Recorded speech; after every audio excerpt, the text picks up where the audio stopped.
So I would love to welcome Tanay Tandon onto the stage. Tanay is the CEO and founder of Athelas, a digital health company that you're going to be hearing all about. YC first met Tanay when he was 17 years old, when he first won YC's first hackathon. Now, Athelas benefits hundreds of thousands of patients across the nation, and the company is worth more than $1 billion. Welcome, Tanay.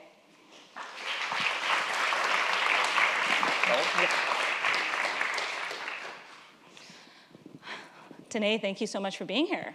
Thanks for having me. Yeah, of course. So let's start with, can you tell us a little bit about what Athelas does? Yeah, Athelas builds remote patient monitoring and revenue cycle management tools for healthcare systems and healthcare practices. We started primarily, when we went through YC, we were primarily a diagnostics company. So we built a device for in-home diagnostics associated with febrile neutropenia, patients that were on immunosuppressive medications, and that's really what got our start, and it's still one of the larger revenue lines in the business. Okay, amazing. So, Tanay, how old were you when you started the company? I did YC after, I was 19 during YC. Okay, Yeah. all right. And so, I hear a lot of folks saying, hey, you have to be like an executive at a biotech company before you can start a startup. What gave you the confidence, at 17, 19, to jump out there and start a company? I think a lot of times being an executive in a biotech company could have helped, honestly. But I think the reality is that, things like YC exist now, and these things didn't exist or exist in biotech 10, 15 years ago. And also, the internet, the fact that you can learn almost anything. We learned how to do our 510(k) submission by Googling. And so, the first draft of it, the FDA could tell it was by Googling. And so, and so I think this concept that you can actually iterate your way to get good at something is fairly new, and it's definitely new in biotech and in healthcare. And so I think something that's deep in Athelas' culture even today is just very first principle thinking. There's no market you can't actually build in, and if someone tells you that you can't build in it, they probably run it currently, and they don't want people to enter it. And that's what it comes down to. Right. So tell us how you got started. How did you find your co-founder? How did you find that first diagnostic concept you wanted to work on? Yeah, so I was a research intern at the Stanford AI lab, and my co-founder Deepika, one of my best friends since high school. We competed against each other in science fairs, and her research was at the Stanford Multimodality Imaging Lab, right across the street, and she was also a research intern there through high school and then afterwards as well. And I think it was really interesting because one of the data sets that I came across, we trained, a very simple, CNN on, was essentially classifying red blood cells that had malaria versus those that didn't have malarial parasites in them. And I think the idea was okay, if we can get high resolution enough images of a small volume of blood, we could probably do this for, any type of blood cell. And as a result, you could generate a CBC from a small volume of blood very, very quickly. And that was really it. I think it was clear from a first principle standpoint that, look, pathologists, used to be the primary way of doing a cell count. And if you can automate that with computer vision and microfluidics, you can generate this really important blood test in a point of care setting or even in a patient's home. Okay, so what was your co-founder doing when you tapped her on the shoulder to begin this thing? How did that conversation go? What was her initial reaction?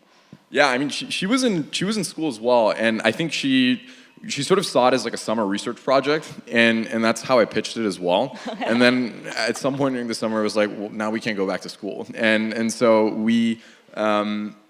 I think what interested her about it, and also what interested me about it, was a really interesting application of two research fields that we both worked in and we both loved in a very tangible way. And I think it really started as a research project. And then, once we noticed it was working, we realized it was important to build a business here and actually turn this into a product. Okay.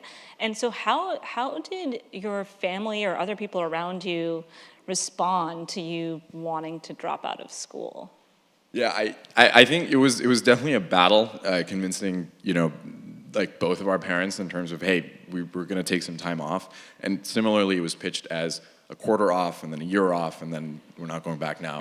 And so I think once it was, even for us, like what gave us conviction to leave was we could see that it was starting to work. Like our very first bench trial, it worked incredible. Our first clinical trial, we were able to do during YC and also, had some really incredible data. And it was clear that there was something here. Okay, great. So at what point in those early days did you discover YC, decide to apply to YC? What was your thought process there?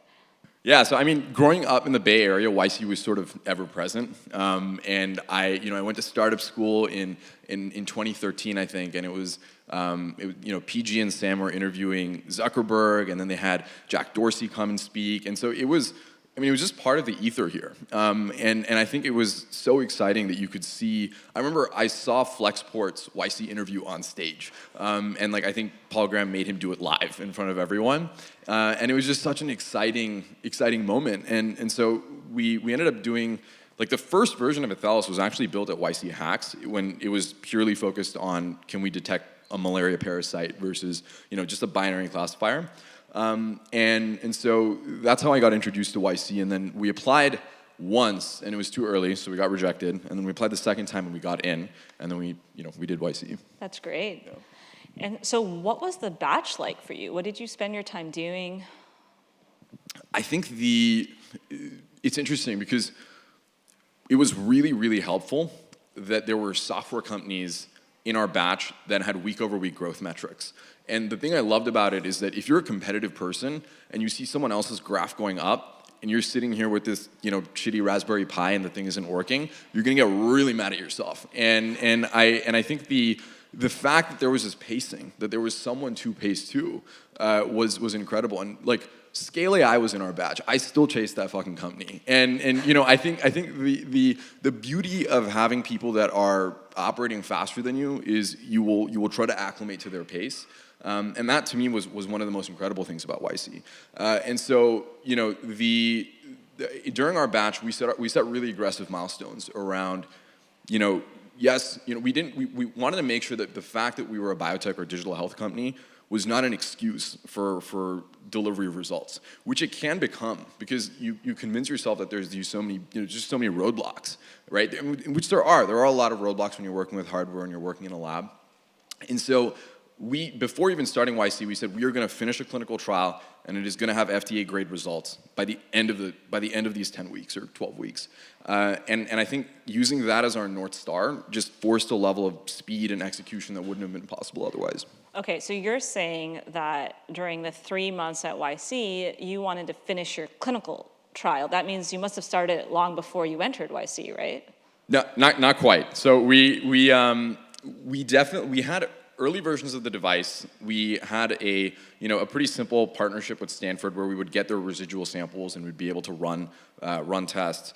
But the trial itself came together during the batch. We basically, we emailed dozens of labs, we emailed dozens of local clinics, and the brand names, I think Stanford quoted $500,000 to run the trial. And we had $120K from YC at the time. It's just not gonna happen. And also I think Stanford's timeline was this will happen in Q3 2018, which is it's just unfathomable when you're thinking about, a 10-week timeline. And so I think it was a lot of outreach, and we found a lab in Mexico that was actually run by one of Deepika's friends and friends' families from college, and we were able to very quickly get something set up. We scoped the trial, patient selection, IRB approved it in a week, and it was just a lot of pinging. We had to get people to conform to our timelines versus working to their timelines.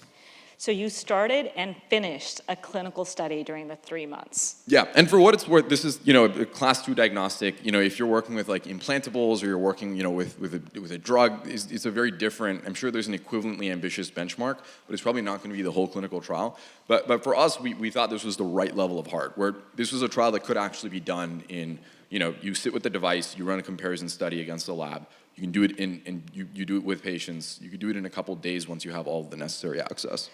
So were you also interacting with the FDA or doing anything on the regulatory end? So at this point of time, I think we had one or two pieces of communication just trying to honestly just understand and clarify the requirements for our device. And we identified that, look, this is a class 2 device, there's a pretty clear, predicate in the form of the Sysmex CBC machine. And there were some clarifying questions, but that was it. Like, if you message the FDA, they tell you that we will schedule a pre-submission meeting in like 6 months. And that's like, it's just not good enough, right? And the reality is that as a startup, you're a heat-seeking missile for a very specific goal in a very, very fast timeline. And so we scrounged together what we could, and we knew the trial probably wouldn't be perfect because we hadn't done a pre-submission. But we leveraging what they had publicly available, we scoped and designed that on our own. Okay, and what went into the thought process of, submitting a pre-sub or not? Isn't conventional wisdom to submit a pre-sub? No, yeah, I think pre-subs are, like I said, a waste of time when it comes to it's just a way. I really feel like it's a way for the FDA to buy time. And I think the reality is that just get your submission in. All the feedback you're going to get will be in that response because they're legally obligated to give you a response within 90 days total. And you will then, during that time, you will be iterating on your trial design, your patient selection, probably even parts of your device. And I think that it's really important to find wherever you can overlap timelines in healthcare, you have to take advantage of that. So we don't do pre-subs. We submit the thing. We know we're going to get lengthy additional information requests, and then we run with it.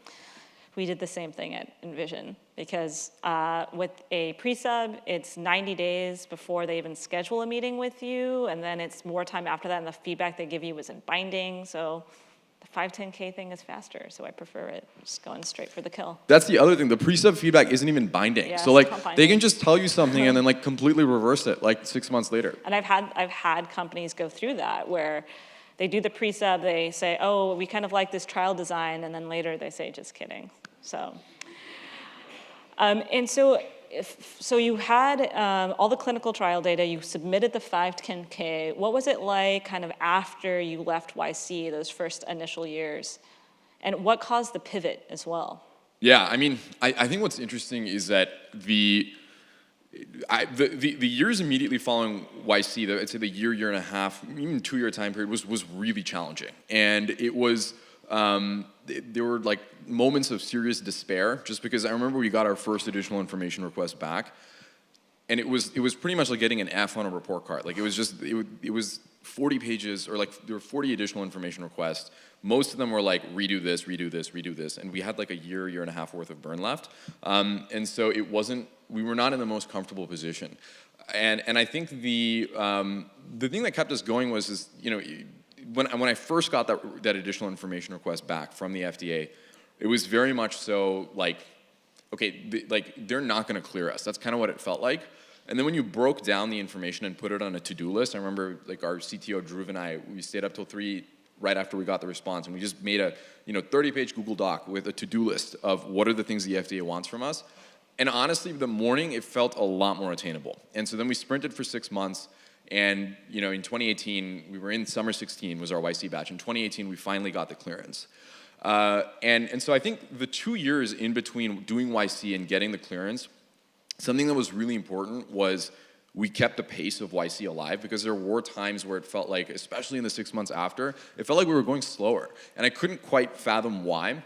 And I think part of it was that the batch didn't really exist and I still saw other companies, but it wasn't like this like mad rush to go to go deliver results and make your group partner happy and beat your other fellow companies.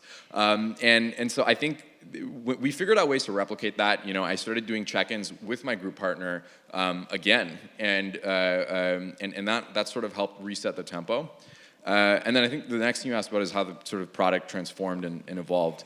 So, I mean, today Athelas, the initial device it's a segment, right? It's a part of our revenue.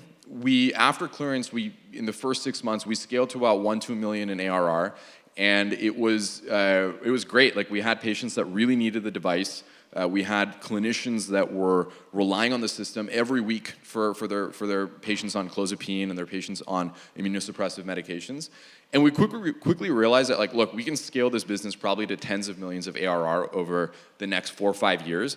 But if we want to build a business that is, doing hundreds of millions or billions in run rate, we need to expand what we offer these almost like the same way fintechs expand share of wallet, we realized we needed to expand share of patient in a clinic. And what we did is that we introduced, on the foundations of that first device, we introduced hypertensive monitoring programs, medication adherence programs. We started expanding into revenue cycle in the practice. And when you go into a healthcare clinic, they need so many tools and everything is broken. And I think the biggest realization was that once you have the trust of the doctor and the trust of the patient, you can be that technology provider, that technology partner that actually builds so much more than just that first device for them.